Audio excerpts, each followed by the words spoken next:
One of my major goals this year is to become more organized, both in life and in the shop. And my shop toolbox seemed like a natural place to start. So I've spent the last handful of days testing out different organizational systems and getting it put together. However, I ran into a problem. I got some of these magnetic labels for Christmas, and while they're great, there's a few problems with them. One, you're limited to whatever tool names come in the package. Two, they don't stick to the handle, and that's an issue because especially on the shallower drawers, you can't see them unless you crouch down to read them. So sure, you can use a label maker and print yourself a label, but that's not sexy. So I decided to come up with something on my own that solves all my problems. You see, my son got a 3D printer from Santa for Christmas. So I thought maybe I could design a label holder that would snap right here on the face of the drawer. And to do that, I took some Play-Doh and I used it to mold a profile of the drawer handle. And then I used a set of calipers to come up with some dimensions that I could then bring into SketchUp to design a 3D model. Then I could send it to the 3D printer to print off a little prototype. And once I had that, then I could test fit it on the toolbox. And to my surprise, it was almost a perfect fit on the first try,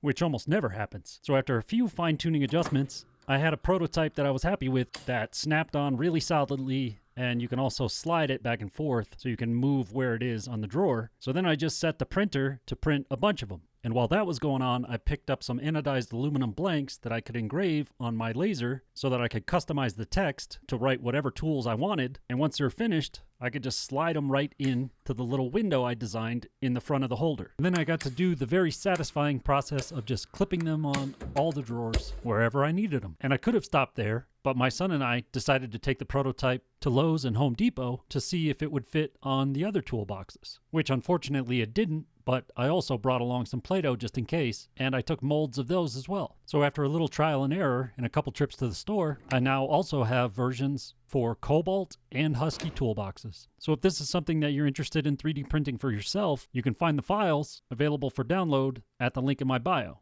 And if you don't have access to a 3D printer or a laser and you still want these for yourself, you can always hire me to make them for you. And you can do that by visiting my Etsy site, and I can customize them for you with whatever tool names you want and in a variety of colors. And if you have a toolbox that you want these for that I don't have a design for yet, send me a message and I'll see what I can do. Thanks so much for watching. I'll see you on the next one.